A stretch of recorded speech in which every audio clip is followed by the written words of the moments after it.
hope you enjoyed your lunch and maybe you also had really wonderful, great discussions. I noticed that you had a lot of fun during the last session, so that was nice to see, although I cannot, unfortunately, cannot speak Indonesian, but it looked like a good session. So I'm very privileged to be standing here on the stage for a second talk on open cultural data for the cultural commons. And I want to use this opportunity to actually look at some theoretical and also some practical aspects of open cultural data together with you, and especially at the concept of digital cultural commons and how GLAM institutions contribute to knowledge sharing and engagement in the cultural field. I also would like to share some examples of how freely accessible and usable cultural material is being used by the public and by individuals from different backgrounds and experiences. So let's start with digitization, which is one of the most important topics currently discussed in the GLAM sector all around the world. So this is something that we all have in common. And simply put, it's an effort to preserve cultural heritage for the future generations with the help and support of digital techniques and technological infrastructure. And when we speak about digitization, we may mean actually two things that are closely connected to each other. So the first is basically the process of conversion of physical material into a digital format, and the second term addresses the transformation that occurs within GLAM institutions as well as the society. And digitization actually poses many new and also sometimes challenging questions for GLAMs that touch upon institutional change, right? And these questions, I think, require very thoughtful reflection of the organizational role in society, the organizational structure, as well as the expertise and the skills that will become more relevant in the future with the work that we do, especially like technical and legal expertise. Here's a selection of some of the material that is already digitized in Germany. It includes images like photographs and newspapers and historic documents. It also includes 3D objects like stones and sculptures and even things like dinosaur bones. And even intangible knowledge and cultural heritage like sounds, videos, old films.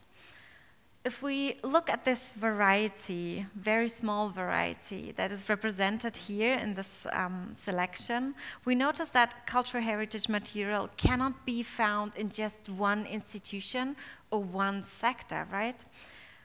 It is spread throughout various institutions and various disciplines, so not only in GLAM, but also in research and in science. Sometimes it can be found in governmental institutions, and sometimes it is also found outside of our own country.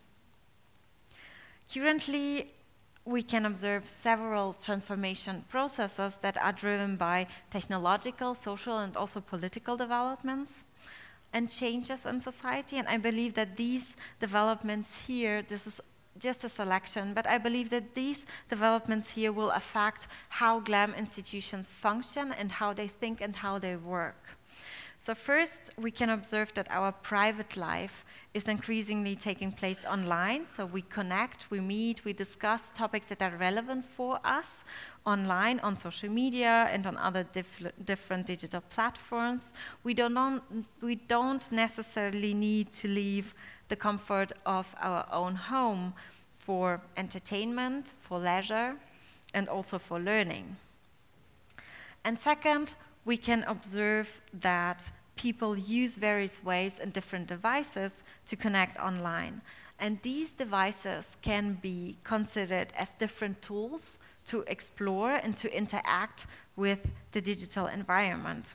So basically, they offer different gateways into the digital space. Third, I think the younger generation spends much more time online than the generation before. And it is actually a generation that is used to being globally connected and that values experience that are tailored to their individual needs more than what we were used to before, because the tools of the internet allow for much more self-expression in ways that were just not possible. And here I think that personalized content plays quite a crucial role in reaching out and engaging younger people today. However, it is actually not just the young generation that is increasingly online, but actually the entire world population is slowly but steadily connecting to the internet. A study by the International Telecommunication Union estimated that by the end of last year, by the end of 2018, half of the world's population was actually using the internet. And lastly, we can observe that there seems to be an increased demand for trusted information and access to it in a world where we try to figure out and to determine what is actually fake and what is true. And in this context, we have to keep in mind that GLAMs rank among the most trusted institutions. A report by the Museum Association, based in Europe, from 2013, so a couple of years ago, confirms this among other surveys. And it reveals that there actually is a high level of trust and positivity towards museums, and also that people have a widespread perception that museums have a much broader role to play in society above appealing to the individual visitors. So what do these developments actually mean for GLAM and for cultural professionals? I think that this means that GLAMs will need to actively expand into the digital environment with their messages, visions, and activities if they want to stay relevant for people, for younger generations especially. They need to make sure that cultural heritage institution and material is actually available and usable for everyone as a source of trusted and high quality information. And this information also needs to be there where the people are and where they spend much, much more time, namely online. GLAMs will need to find also new ways to move with the developments of our time, because people's needs and habits actually have changed. These are some quotes from the Smithsonian Institute project. The Smithsonian Institute is quite a large museum, research and education complex, which is based in the US. And they did something that I really, really like. They asked their visitors how they could make their institution more relevant in the digital age.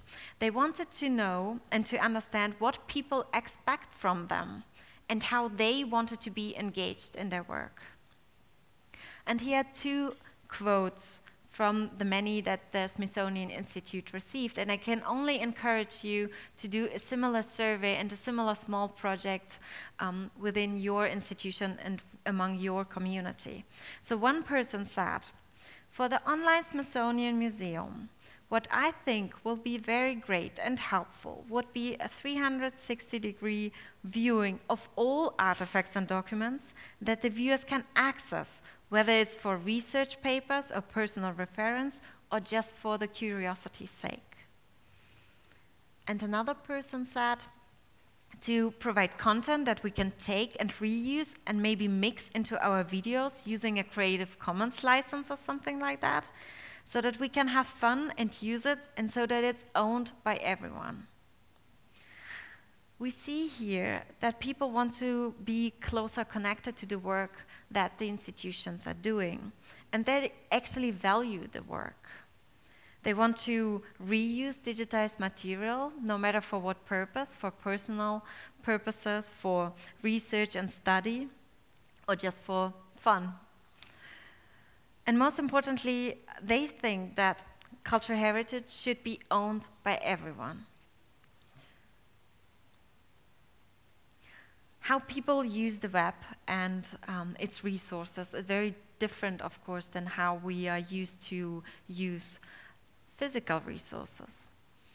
The digital environment opens up more interactive possibilities for engagement with cultural heritage, and techniques such as remixing, pasting, and cutting out, editing and adapting, the adaptation of digital material and its use in different contexts, for example, in software developments and apps and visualizations, in studies and reports. These techniques actually aid the missions of GLAMs, because through these techniques, people learn, people engage and connect to the cultural heritage on a very, very personal level. And this brings me to what we call the commons. A commons is a shared space and collection of resources activated, managed, and cared for by the public for the benefit of all. A cultural commons is a similar environment. It encourages the sharing and remixing of ideas, art forms, and culture. The commons is a space for sharing and collaboration. But where does this concept actually come from? When we talk about the classical or also traditional commons, we usually think of Elena Ostrom. She was a political economist, and she also won a Nobel Prize for the analysis of economic governance.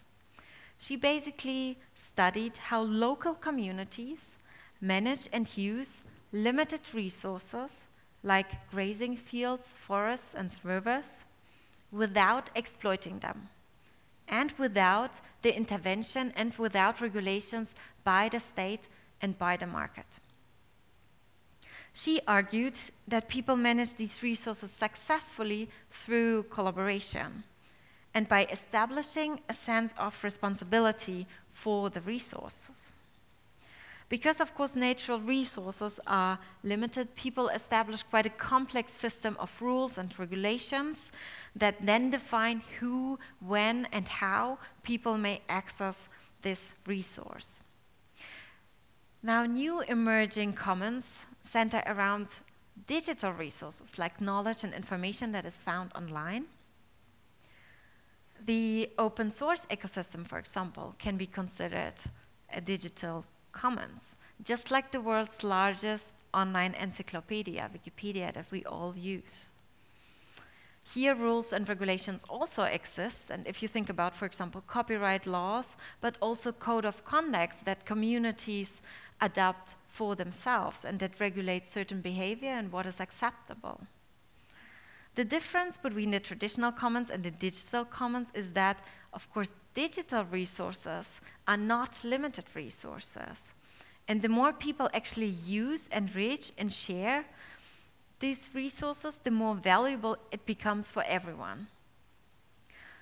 The digital cultural commons provide really great opportunities for many of the humanity's big goals, like inclusion and knowledge equity, for example. And this is why and what makes the cultural commons actually so valuable for the whole of society. But the digital cultural commons can only thrive if sharing is encouraged and if full access to the information is provided. And as you heard in the last session, open licenses as well as the public domain are two of the main ingredients that support the sharing and support the sharing of practices. Just very briefly, because you had it in your last session, a small reminder, these licenses in the blue box, these are the licenses that comply with the openness criteria. These licenses allow the sharing, the remixing, the editing of online material, as well as the commercial use of it.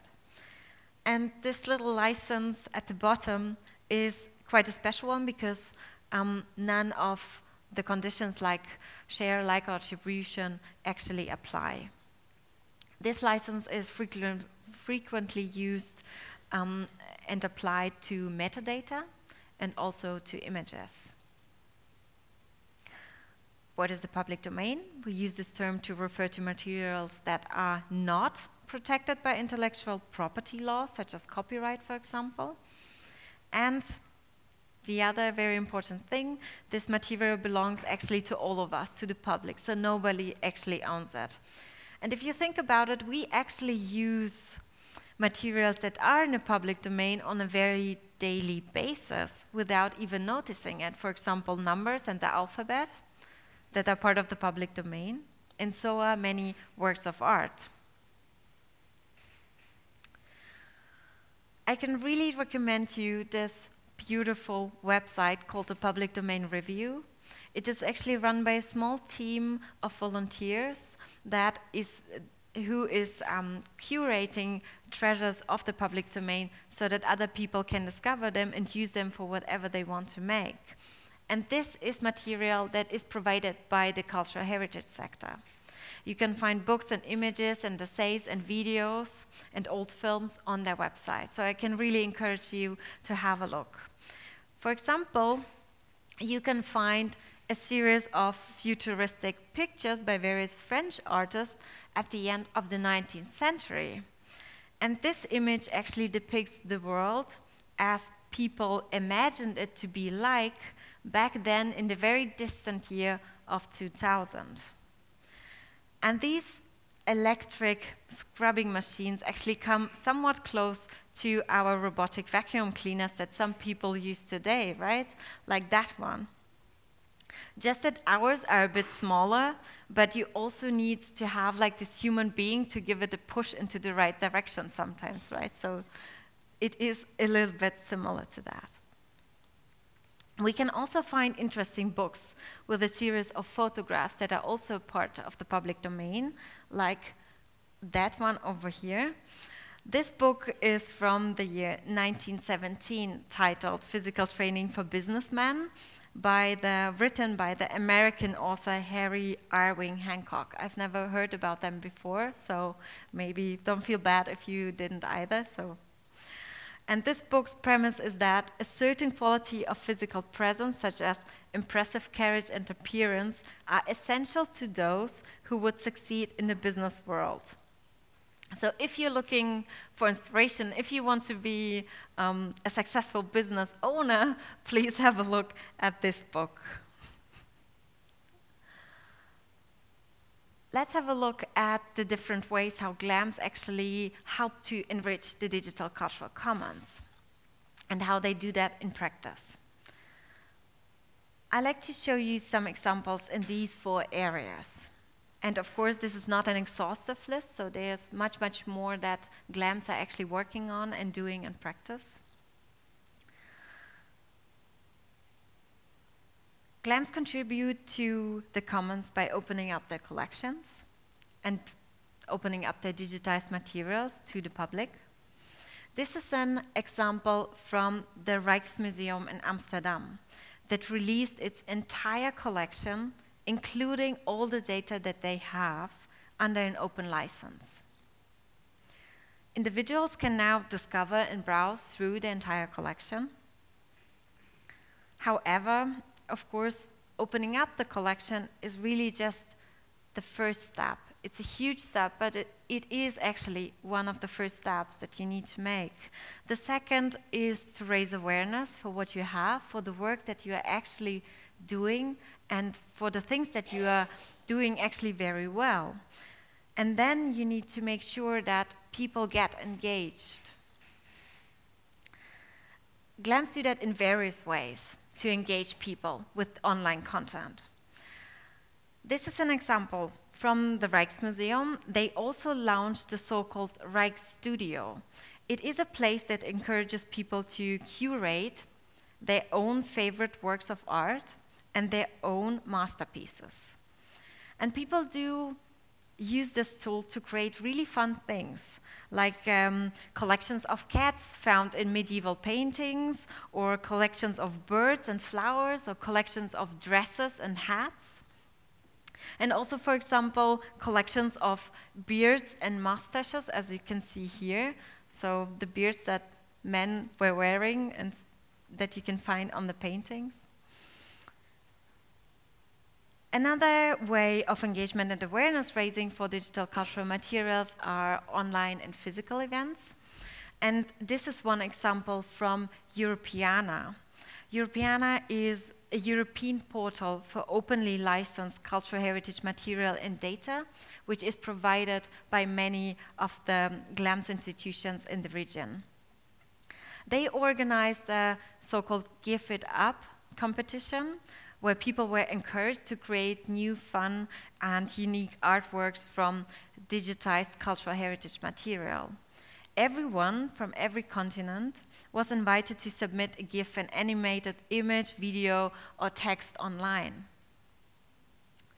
In addition to that, in addition to this competition and to the invitation to send in your favorite works of art, they also organized several workshops to help people learn how to create GIFs and how to understand what open licenses actually mean, because people think that they are not allowed to use this work. This is the default, and this is why you have to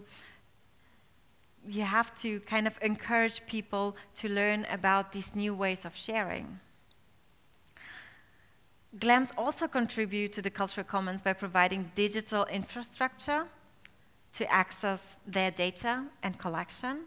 For example, they do this through so-called APIs, which are programming interfaces that allow you to request large amounts of data that can then be used for analysis, for example, by researchers. But they can also be used in apps and other digital services. In Germany, actually, more and more libraries are offering this kind of digital infrastructure for a more, of course, tech-savvy audience.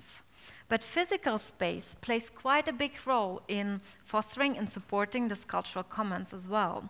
Libraries, like the City Library in Cologne in Germany, provide a maker space with 3D printers and electronics and hardware. For both children and adults, the library offers programming courses and workshops on digital security. Children, like here, are invited to learn how technologies function, how computers function, so that these technologies are no more black boxes for them. And libraries are truly innovative here. This is important because people need different skills and knowledge to navigate the online environment in a very responsible and secure, but also fun way. And libraries have always contributed to people's literacy rate, right? And by providing digital trainings and education, by creating physical spaces, they also help people to develop these new skill sets and thus also contribute to their self-empowerment. Citizen science is another very interesting field that GLAMs can explore. Citizen science describes public participation in scientific research.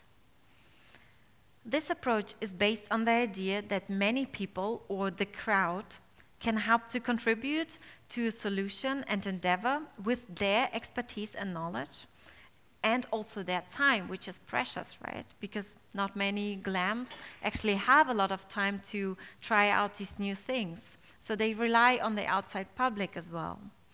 Through participation, people get to know various ongoing projects of GLAMs outside the scope of exhibitions, on the international level and also on the local level.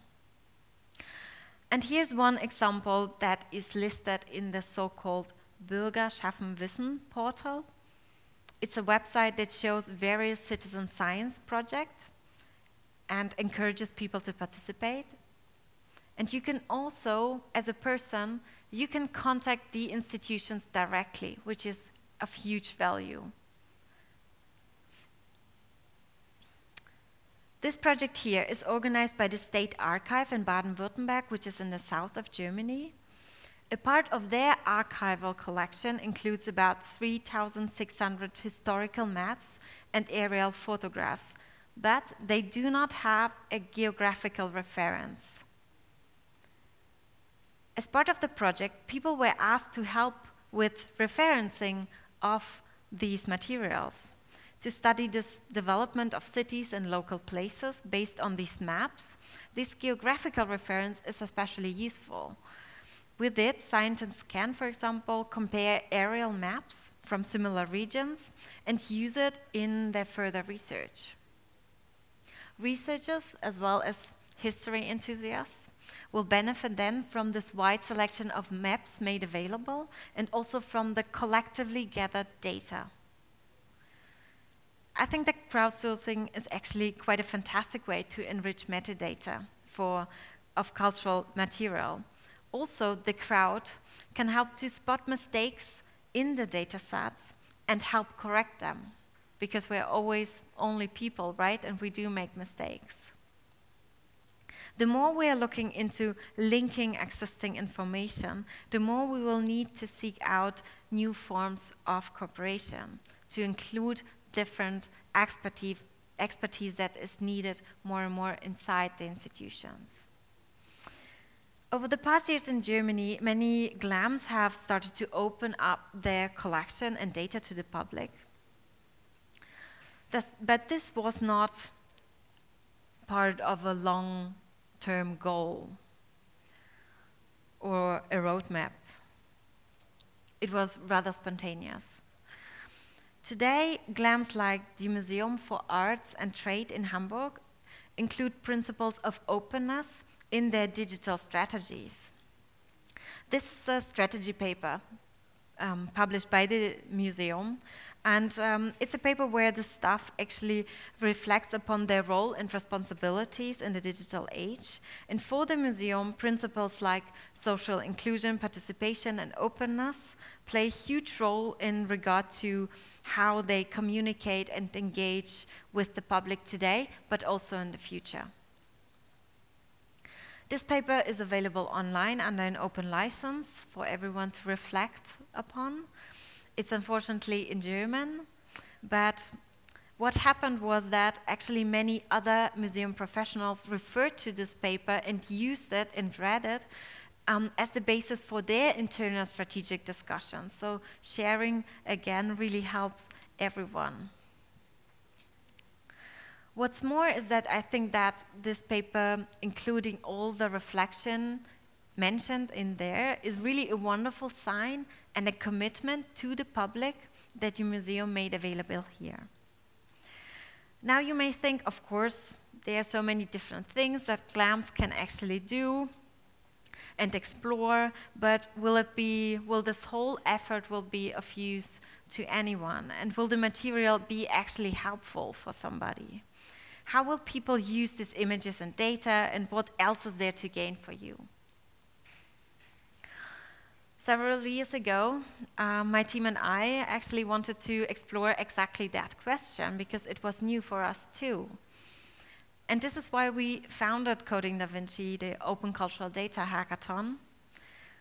It is a program that promotes collaboration and free knowledge sharing in the field of cultural heritage. It brings together cultural professionals, designers and cultural lovers and people from the tech communities to develop ideas and prototypes for the cultural sector and for the public.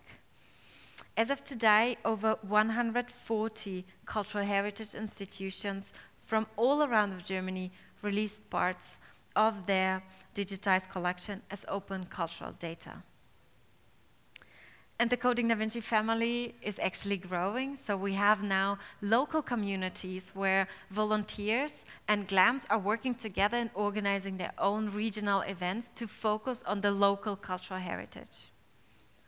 We also were grateful and are grateful for the funding that we received from the German Federal Cultural Foundation this year, and that will secure our activities until 2022. Altogether, we had over 110 projects and prototypes that have been developed by the volunteers who contributed their expertise, their creativity, and their passion to help us imagine the value and potential of free cultural knowledge. And unfortunately, I can't show you all of these projects, but I actually have my laptop with me, so if you want to learn more, please come by. I also have a small game that you can play, so I'm sure we will find someone to do this translation, but feel free to approach me. I will be here today and tomorrow, and I will now have a look at 2 stories. The opera singer Fritz Helmut, also quite a new name for me, who lived in the early 20th century, collected various train tickets on his journeys all around the world. The collection itself consists of about 2,300 train tickets from Asia, from Europe, North and South America, Africa and Australia. This collection can be found in the archives, not in the exhibitions, in the archives of the German Museum of Technology, where it actually remained pretty much untouched over several decades. Until then, the museum decided to take part in coding Da Vinci. The digitized collection consists of images like these ones. They are all available in high resolution, and you can see already some are very colorful, some have this beautiful images, these lions on them. But the problem was that they only had these pictures. They did not have the data that would correspond with each ticket. The digitized collection was used actually by several teams during the hackathon, and this project, for example, is called Fritz Travels the World. The project team uses a citizen science approach to solve the issue of the missing data of the train tickets. So the crowd is invited to visit a website where an image of a single train ticket will be shown. People are then asked to enrich this kind of information that they only find on that picture. So for example, on the train ticket you would find information like the place of departure, the final destination, the ticket price. You could also find the ticket issuing date and the type of ticket. I did not know that, but back then in the 20th century, people could buy, of course, a ticket for themselves. They could buy a ticket for their bike, and they could also buy a ticket for their dog. The data that is, again, collectively gathered is then visualized on this map. And you can see how many people actually contributed. And this is just a small fraction of all the participation that was actually happening around just these selection of train tickets. People were actually really curious to discover what is on those tickets. The data that is available now can be used for further investigation by the museum staff and researchers. And because also the collected data is open as well, software developers, for example, can use it in their apps and as part of their visualization. So you can really discover in a nice and interactive way this collection and really help to make sense of these beautiful images and train tickets that are provided by the museum. There was also a second team that used the same train ticket collection, and they developed a physical memory game. The Museum of Technology actually wants to use this physical memory game and sell it in their museum shop with the consent of the team. I want to mention this because with open licenses, GLAMs can also discover new funding opportunities for themselves. And here's another story, and now we get back to the beetle collection. The Natural History Museum of Berlin started to digitize their collection of bugs and insects a few years ago, and by now they have this huge collection of 15 million objects. It's all available in high resolution. The digitized collection consists of images depicting one single insect, but other parts of the collection, like this one, show actually just the insect box. The data and the images of the Natural History Museum have been actually very, very popular. You wouldn't think about that, right? But actually, it turns out that many people really love these bugs and crawling animals. I don't know why, but it's crazy. They just love them. One of the projects that used this collection is called Hexapoda. This project consists of various parts. You have this Twitter account that posts the beautiful bug collection and raises awareness through social media. Then you have the digital tool called Vogus, which makes it possible to create your own bug collection and, for example, sort the bugs by colors. And this can result in really beautiful art prints that can then be sold again in museum shops. And lastly, the team developed the so-called bug cruncher, which is a small tool that helps to separate the bugs from the insect boxes, including the related metadata. So the team actually achieved something that the museum staff was really struggling with so far, namely the separation of each bug from the insect box without this pin head, because the pin heads are used to pin the animals down, because as I said in the morning, these collections are over 200 years old, right? The separation of bugs makes further research possible. So for example, each object can now be enriched with additional information and studied by scientists further. And the team in the museum actually want to work together in the future exactly on this, on enriching these kind of information.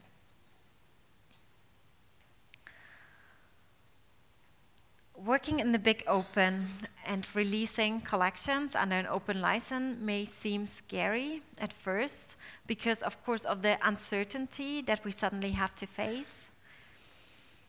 But taking a leap into the unknown may also reveal so many new opportunities for cultural heritage knowledge that we are only at the beginning to understand.